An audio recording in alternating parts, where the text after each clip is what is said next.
Hi, everybody. This is Joe. And this is Lisa. And welcome to your cheap date for July 29th, 2006.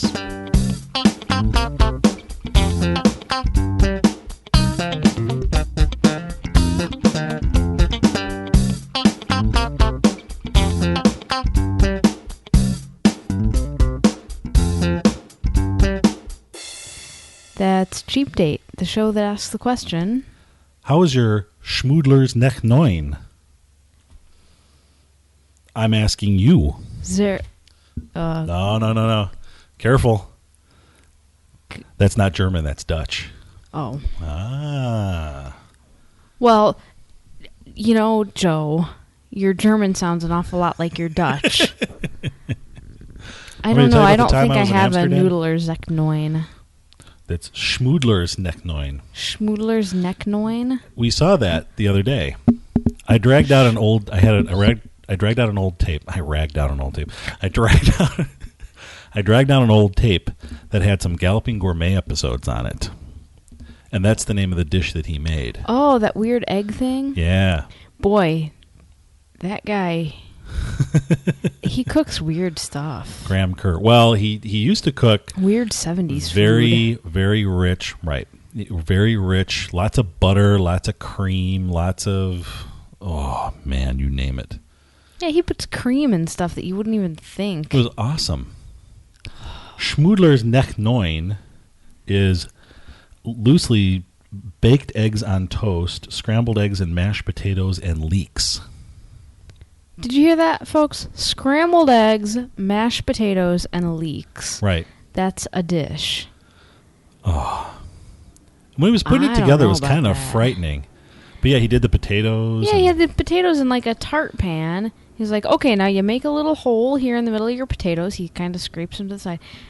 And in that you put scrambled eggs. Are you kidding me? And his scrambled eggs were such that they could be poured. Now, right. I don't... Typically, when I make scrambled eggs, they're not pourable.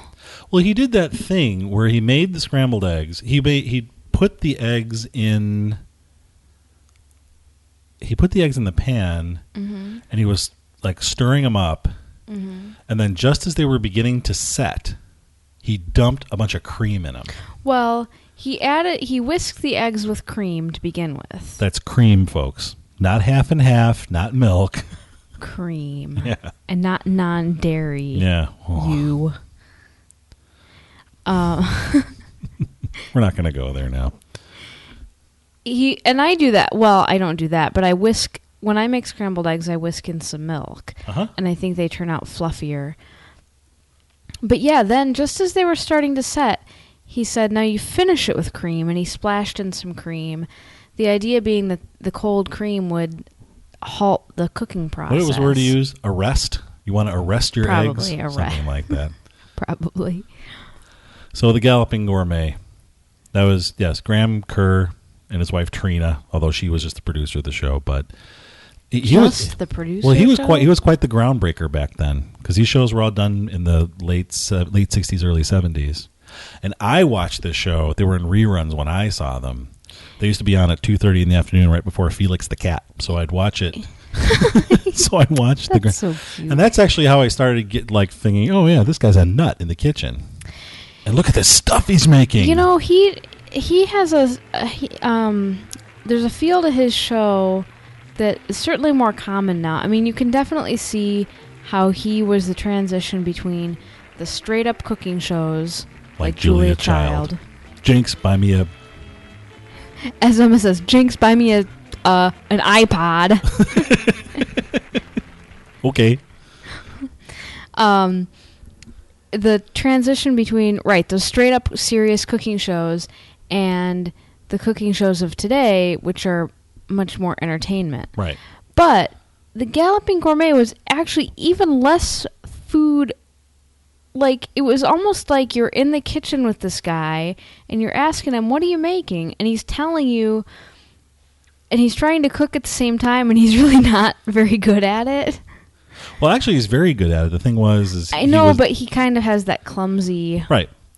And they never give, ingredients. Like when you watch some of these other shows, they'll say, Alton will even say 2 teaspoons of chopped parsley. Right. And you don't have to write it down as you watch. But the idea with, I think, some of the shows on food TV, in fact, I would say most of the shows, is that you will make that. Yeah. Oh, but the idea is that you'll go online later and get the recipe. Right. We didn't have the internets back then. Although there were cookbooks that came out. And I watched some shows on Food Network very seriously to learn cooking, especially Alton, because he goes in depth on specific cooking techniques. Yes, he does. He made that French toast that one time that I've tried, and it's really good. Mm-hmm. But anyway, before we leave Graham Kerr and the Galloping Gourmet, the show, he did those shows up until 71, and then there was, I've heard different accounts. There was an accident. There was alcoholism. I'm not casting aspersions on anyone here or anyone's character, but it's my understanding that there was some trouble. So they actually stopped doing the show. They sailed around the world, and I think they became born again Christians. Graham and his wife. And their health started failing. So then he reemerged in Gee, I wonder why. Yeah, really. He reemerged. Scrambled eggs and mashed potatoes for dinner. Sorry. He reemerged a few years later with a huge. He got this huge line of successful health food stuff now. So lots of organic, and I think I get the impression, and I'm sure someone will correct us on this, but I think he lives up like in Washington, like up in the Pacific Northwest. So cooking all this healthy stuff, and he talks about use yogurt instead of margarine and butter and cream, and this whole healthy eating thing, which is really cool. Actually, some of the stuff sounded really appetizing. Yogurt is an amazing substance. Even non-fat yogurt has an amazing richness, right? As evidenced in the muffins. So anyway, and then the question of why I had there's this. Also a stick of butter in there. There you go. But I had this take because Food Network used to run the Galloping Gourmet overnight, like at 3 a.m. or something like that. So I discovered it and I just started recording it, and then I have a tape playing around here from a couple of years ago. It's like, oh yeah, I remember that. Mm-hmm. Used to record that, and used to record the black and white overnight game shows on Game Show Network. What's my line? I've got a secret. You have a lot of forethought when it comes to taping things. You tape things that like if you were to tape, like you could be taping something right now, and I'd be like, Joe, come on, when are we ever going to watch that? But you know what? You're banking it for 10 years from now. That's right. When you haven't seen it in 10 years, or your kids haven't seen it ever. Yeah, you may want to see an in-depth analysis of... I remember how excited I was to pull out those beta tapes and watch commercials for the 1985 Camaro. Mm-hmm. The one where the Camaro outran the helicopter. Yes! Was it Camaro spelled with an E? Don't even start Camero. But really, once TV... You don't ever think about this because it's so accessible, but once TV goes away, it doesn't come back. On the internet or anywhere that I've seen, really. I mean... If you want to see an 80s commercial, you're out of luck. I got the tapes though, babe. Well, you do, and you know what? How glad am I that you taped all that MTV stuff back in the 80s? That's true. I have that I was too young to watch. Yes, I know. I have the entire Live Aid concert on as MTV recorded. Didn't come out on DVD for what, 20 years? And even the version that's on DVD now is not everything that was aired. Mm-hmm. That was a different feed what came out. So that was pretty cool. And then I have the one thing that I've been scoffed at for taping, and I've since become somewhat of a hero on this. By whom? Not me, I hope. I don't know. I don't know. Oh, somebody scoffed. I don't know. Name names. No, I don't know. Somebody scoffed. Okay. But there used to be this program that was on overnight on Channel 32 here in Chicago, called Nite-Owl. You saw this. Oh, yeah. It was all video. I would have scoffed at that. It was video text. And what it was is the company that owned Channel 32, Field Communications, who also owned a bunch of other TV stations and the Chicago Sun-Times, the Field family of Marshall Field fame. Sure. And the Field Museum. They were trying to... This is when video text... Those of you in England, our British listeners, you guys will be very familiar with this. For anyone in... No, we have Paul, Diane, and we have other people as well. Okay. there's a service called Videotext, which is something that rides along with the TV signal. If you hit a button on your remote, you can get weather and news and all kinds of other stuff. Sure. They were trying to kick that off here in the United States in the early to mid 80s, and it went nowhere. But in order to get people sort of hooked on it, what they would do is overnight, Channel 32 would run this thing, which they called it Nite-Owl, and it was just a 20-minute orbit, they called it, of news, weather, sports, and diversions or whatever. And so just having gotten a VCR, my parents just having gotten a VCR, I decided to tape it for an hour. And then all of a sudden, out on the internet, I started hearing from people who were saying, "Oh yeah, I was thinking about this show." Well, all of a sudden, 20 years later. Well, yeah. So I dig out this tape, and now I got people emailing me saying, "Hey man, get a copy of that." And then this other guy, this dude named Rick, who I transferred this thing. It was just 1 hour of the show. I transferred it to a DVD and sent it to him. He went and ripped it, and now it's up on YouTube. So the recording that I did is up on YouTube right now. See, and that's something that at the time I would have said, Joe, you're taping news, weather, sports scores. It's like if you were taping the TV Guide channel or taping the Weather channel. Exactly. I would have been like, get real. Are you going to watch this someday? But sure enough, you are looking at hero to an internet hero. You're looking at a hero to some very, very sad, very geeky people. No, they're not sad.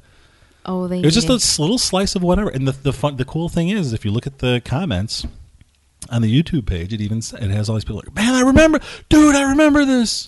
It's interesting because in the 80s when my family was going through a big taping phase, usually taping like Disney movies and stuff like that, we learned how to press pause to cut out the commercials. Yeah. And then at some point we decided to leave some of the commercials in, just our favorites. And the commercials over time became just as much part of the entertainment as the movies. Sure. What were your favorite commercials? Like the Mentos commercial? No. Do, do, do, do, do, do, do, do, wah. There was this one... I remember this one Domino's pizza commercial that we taped. With the Noid? No. Don't get me started on the Noid. Okay. It had... Oh, it was like all these guys sitting around eating pizza and watching football. And they all like dove for the last piece of pizza. And one of them hit the edge of the box and the pizza flipped up and like hurtled through the air and landed on the kid's high chair. I remember that. She did like the touchdown. Like, yeah, it was really... just as they said touchdown, it landed. It was really cute. Aww. So, speaking of food... Lisa, party of two, your table's ready? Wow. Plenty good segue, Kimosabi. I feel like it's such a fraud. Like, instead of having someone call us to the table, we should have someone call our number. That's true. Which last night was 24. Was it? Mm-hmm. 24. Yes. That? And I'm going to preface this by saying that listener Paul... I hope you've had dinner. I hope you've had dinner, pal, because by your request, it should be Casey Kaysen. We've got a long-distance dedication. This is for Paul out of London. Paul writes in, why don't you guys do a hot dog place? How about Parky's or perhaps Portillo's? Well, Paul, this one's for you. Ew. That's really creepy. It's a long-distance dedication. Lisa and Joe went to Portillo's hot dogs. Okay, now stop. All right. But we did go to Portillo's. We did indeed. We could walk to Portillo's if we really had a mind to. But we didn't because it's like 200 degrees here. That's true. So what can we say about Portillo's? It's a favorite cheap date. They have 20-some locations all around the greater Chicago area. I can say that Portillo's is one of the first places you took me when I came here to visit. You know what? That's true. I think it was. Because you had been telling me about this thing called Italian beef. That's right. That was sort of like French dip, but not really. And I really needed to try it. Now, I'd like to preface something because, okay, we've said how many hot dog places we've been to? Superdog. We did Superdog, and I think we did. We did Big John Zeros. I thought we did another hot dog place, but maybe we didn't. Anyway, you know what? Doesn't matter, folks. Portillo's is a great place to take the kids, to take the family. Kids love it. Well, let's start with what we ordered. Okay. What did you have? I am a fan. I like Italian beef and Italian sausage, but when I go to Portillo's, I just want a hot dog. Right. I used to get 2 hot dogs. It was just last night. I don't know how I've been missing this, but it was just last night that I discovered the jumbo hot dog. Right. Which is like a hot dog and a half. It's perfect. Hot dog and a half. Don't start with me, buddy. Go ahead. Continue. You weren't going to get it. Thick, juicy hot dog. I would say a little stronger in flavor. And I mean this in a good way. A little stronger in flavor than like an Oscar Mayer. There's a very distinctive flavor to the hot dogs. Great big pickle spear. And can I just say, can I interrupt for just 1 second and say sure. that there's a Johnsonville brat commercial that's running on Food Network right now that really bugs the daylights out of me. Oh yeah, we need to talk about that. Right. Well, no, we'll talk. We can get through this one real fast. Oh, okay. They refer to the fact that a hot dog gets all its flavor from the outside, meaning you put a lot of garbage on it to eat it and you mask it. That like is ketchup. Absolutely not true. And I'm surprised because Johnsonville, aren't they based up in Wisconsin, I think? Yeah, I don't know who they think they are. I'm surprised they would try and pull that off. A really good hot dog. Brat just needs mustard. A really good hot dog, at least a really good Chicago-style hot dog, doesn't need... Whoa. I'm getting real wild here now, folks. It doesn't need anything because we have such great tasting hot dogs here is you can put just mustard on it and it's fine. I think it has to do with taste. Some people would probably say, I have no idea where I'm going with this. But I mean, a hot dog... Is a trip to the 7-Eleven, folks. Maybe some people would say you need to pile stuff on a hot dog as opposed to a brat. I think a plain hot dog is just as flavorful and interesting as a plain brat. Right. I'm not absolutely crazy about either. I like them both. Right. But I don't flip out like I do for brownies or something. But like a New York style hot, like a Nathan's, you typically don't put anything on it. You just pop it in your mouth. You might put maybe one condiment, maybe mustard or something on it, but that's it. Anyway. I can't speak to the differences between regional hot dogs. Right. I only know that what you get at Portillo's is much better than what you get from a package or from like your school concession stand. Right. Now, if you want everything on a Chicago-style hot dog, which, let's point out, is all beef, that's mustard, relish, chopped onions, ripe red tomatoes, kosher pickle, sport peppers. And then they don't list celery salt here, but that's one of the things that they add on. I think you should here. explain what sport peppers are briefly. Sport peppers are little... aren't they like the little ones in the jar at Steak and Shake? Yeah, they're like the ones on the table in the jar. They're about maybe 1.5 inches long. They're skinny. I don't think they're jalapenos. They're bite-sized. They're bite-sized, yeah. They're not as hot as jalapenos, I don't think. Right. They're hot. But those are sports. I like to get a few of them on my hot dog and then brush them off. I don't actually like to eat them, but I do like that hotness to get on a hot sauce, dog. pepper flavor. Yeah. So tell us what you had on your jumbo.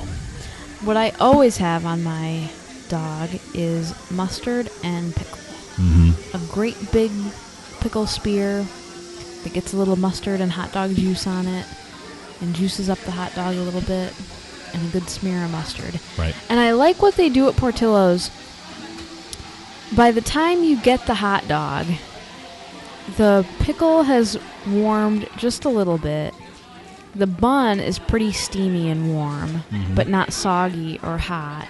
Poppy seed bun. Poppy seed. And I like the poppy seeds. It's a nice little touch. So they must make... Do they make the hot dogs to order? Well, they must because you order toppings. Oh, yeah. But they wrap them up or maybe they have the buns pre-steaming. I guess they must have the buns pre-steaming. Oh, you never look. You got to look. You know what we're going to have to watch. Oh, because they have the glass right there. You can watch them making your dog. I'm always gazing into your eyes. Oh, good Lord. You poor thing. or looking at the beer stand right next door to it. Usually I'm looking at the chocolate cake they have set out. Yes, it's Going, amazing. oh man, I forgot to order the cake. Now, when I get a hot dog there, I usually get mustard, pickle, and sport peppers. And then I do the same thing. I'll brush the pickle and the sport peppers aside and then sort of eat them on the side. I used to go for onions as well, but the onions there are really, really strong, and they stick with you. Not like the onions at Superdog, which are very mild, and you eat and you're kind of done. Through you. Oh, I do. That's an attractive way of saying it. I do the same thing. I eat the pickle separately. Right. And, of course, fries. Tasty. Fries. They have excellent fries, excellent onion rings. I had an Italian healthy balance. I had an Italian beef sandwich, which is like a French dip sandwich. I get it dipped, which is they make the sandwich on a piece of French bread. It's sliced roast beef. Yeah, for our out-of-area listeners, why don't you explain the Italian beef situation? Italian beef sandwich is very similar to what you would call a roast beef sandwich or a French dip. Uh-huh. And what it is, it's a piece of French bread, and then they take roast beef, which has been cooking in gravy, in its own gravy, Italian-flavored gravy. Not spicy, but not... Not spicy, but not bland by any means. Not like plain roast beef. Right.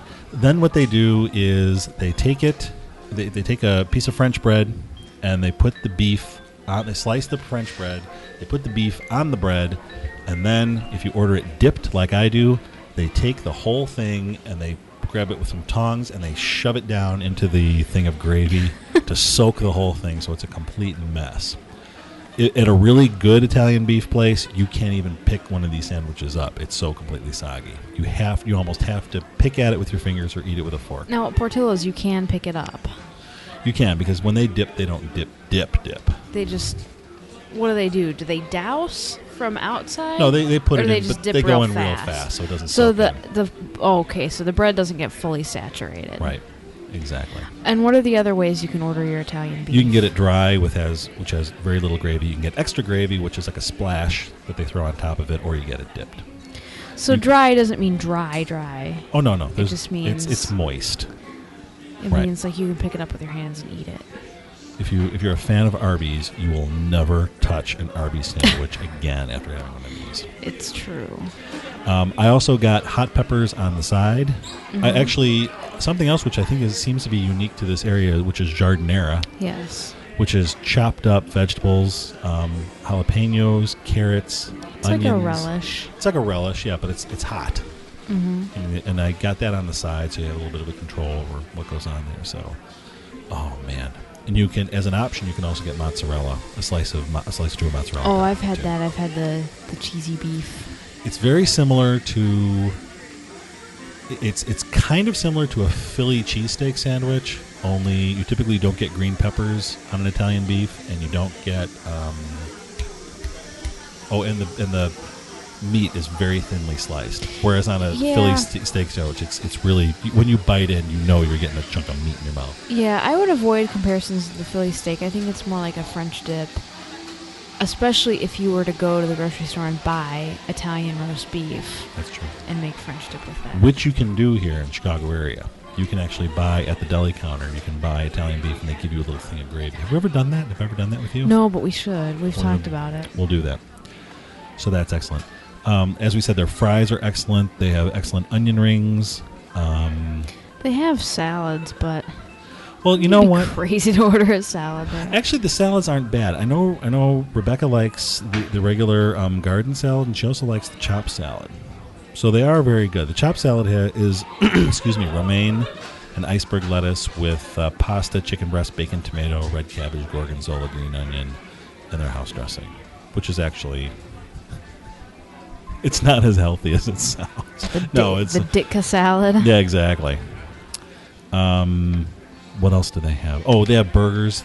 The burgers are really, really good. They're all charbroiled, 3rd-pound burgers. Another staple at Portillo's is the Italian sausage. Would you explain that briefly? Yes, Italian sausage. And do they have Polish sausage? They do not have Polish sausage. Okay, they have then let's Italian talk sausage. about Italian sausage. Italian sausage is like a spicy sausage, as you might guess, and they throw that on their little charbroiler, their gas grill over there, and then they throw that on a piece of French bread, and then they put red sauce like marinara on it. And again, you can get your hot peppers. Oh, I didn't know red sauce. Oh yeah, you can get your mozzarella, and your hot peppers, your giardiniera on that as well. And Joe, tell our listeners about the mother of all sandwiches. That would be the combo. The Italian combo.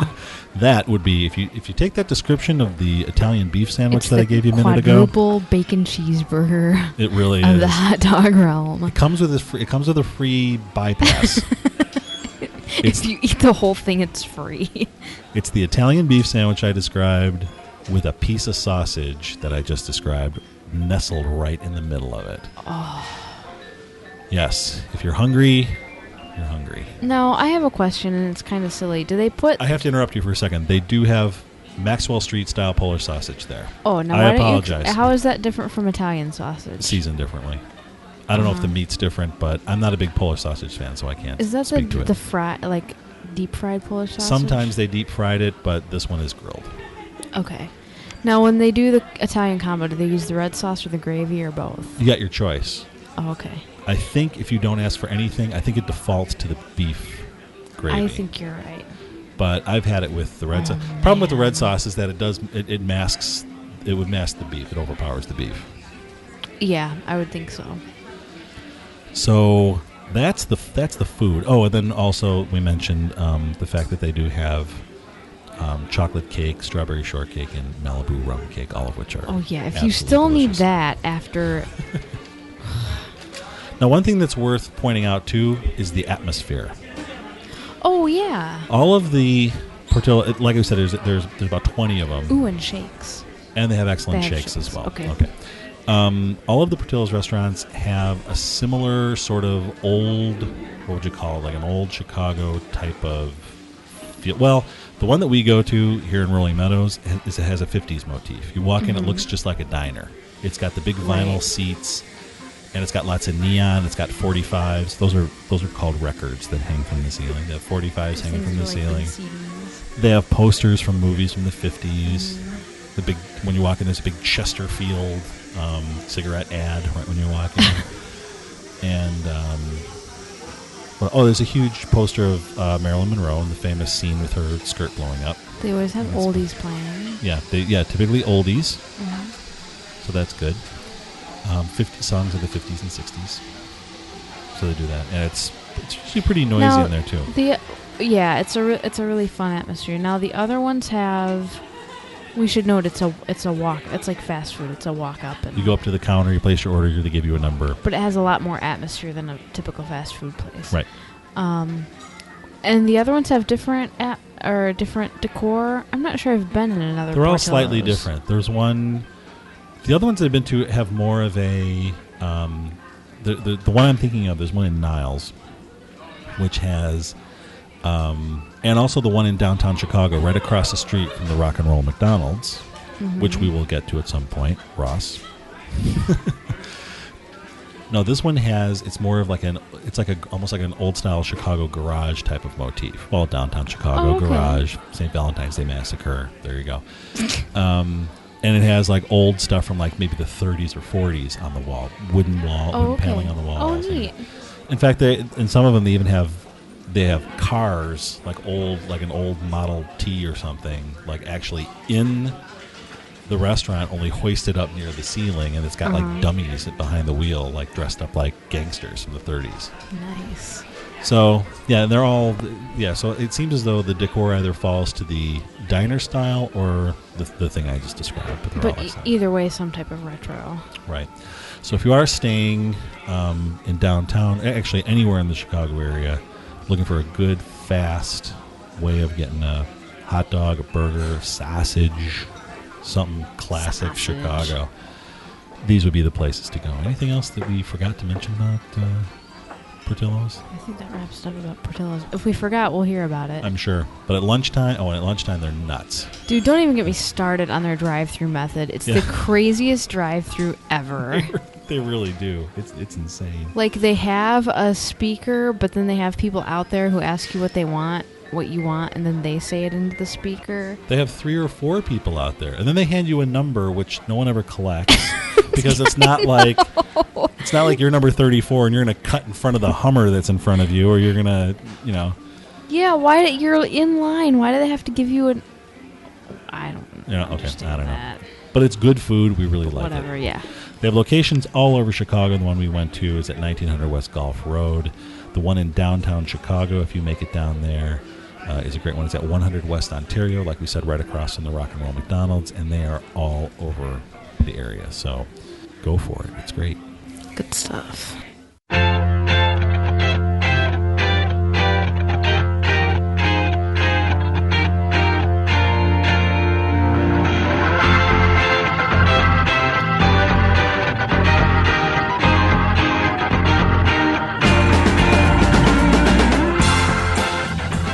Well, darling, we are running late. So As usual? As usual. Well, you know, when we're talking about stuff, especially when we're doing things specifically to entice listeners and make them upset. Can I make a blanket statement now? Of course. That any listener from anywhere in the world who would like to visit Chicago has a bed here at Joe's condo. Oh, thanks. It's nice for you to nice of you to offer up, you know. And which bed are you thinking of, darling? We're always trying to lure listeners to Chicago. But give us there's a very short screening process that we'll put you through, and perhaps a blood test and a credit check. But other than that, everything will be fine. Yes. Yeah, maybe we should put some sort of disclaimer on that. That's right. So it's not a completely open door policy. The door is just ajar at this moment. Mm-hmm. So there you go. I don't even know what any of this means. But anyway, we should thank the people for listening. Thank you for listening. And we should thank everyone for the comments. Thank you for your lovely comments and emails. And the guest reviews, which we haven't forgotten about. We just ran out of time tonight, but they are going to be coming up. Thank you, guest reviewers. No, really, I don't want anybody to think that we've forgotten their guest reviews. Well, we haven't forgotten. You know who you are. That's right. So thank you again for that, and thank you for listening. And what if people want to get a hold of us, Lisa? Well, they should call you at area code 312. No, really, the best thing to do is email dish@cheapdateshow.com. Mm-hmm. Or go to cheapdateshow.com. And leave comments all over the blog. Comments and share your thoughts with the millions of other listeners. The cast of millions. It's like if you looked at our listenership, if they were all gathered in one place, if you lined them up end to end, head to foot, they would stretch to the moon and back 4.5 times. I was going to say they'd be really, really uncomfortable, especially the guy near the bottom really of the stack. off. Because you know how long it would take to actually stack these people and have them reaching the moon and back? Well, and that assumes each one is capable of standing on other's shoulders. Good point. I'm not really so good at balancing things like that. Oh, well, we'll work on that. Let's go work on that after the show. Okay. Thanks for listening, everybody. We will talk to you next time. Good night.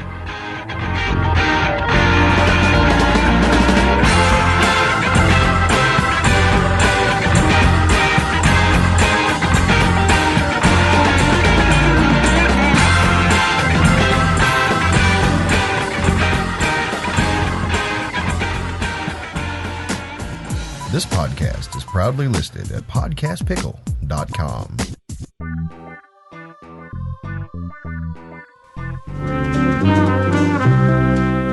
I'm going to do 2 dishes for you. The first dish is, which I'm going to say, first take a leak. This dish is, every time I chop this, my eyes water. It's terrible. This thing. You must always rinse this is a terrible vegetable for grit. And this is a 1 leek. It's a 3-ounce leek, actually. And, you know, they do get gritty. Seriously. Now, here we are. In this pot here, in this red pot, I have some milk. Une vache qui rit. The cow what laughed. And made a little milk. There it is. So you just stew your leek in just a touch of milk. There. Right, fine. Now what do? Now you get some spring onions. Ha-ha. And you get that little bunch of spring onions and you start chomping through the white. As you suddenly start going faster and faster and faster as you start going through the green. Now you through the green like that until you come up the end and you've all got fingers. It's fine. One does need them, you know, for dialing.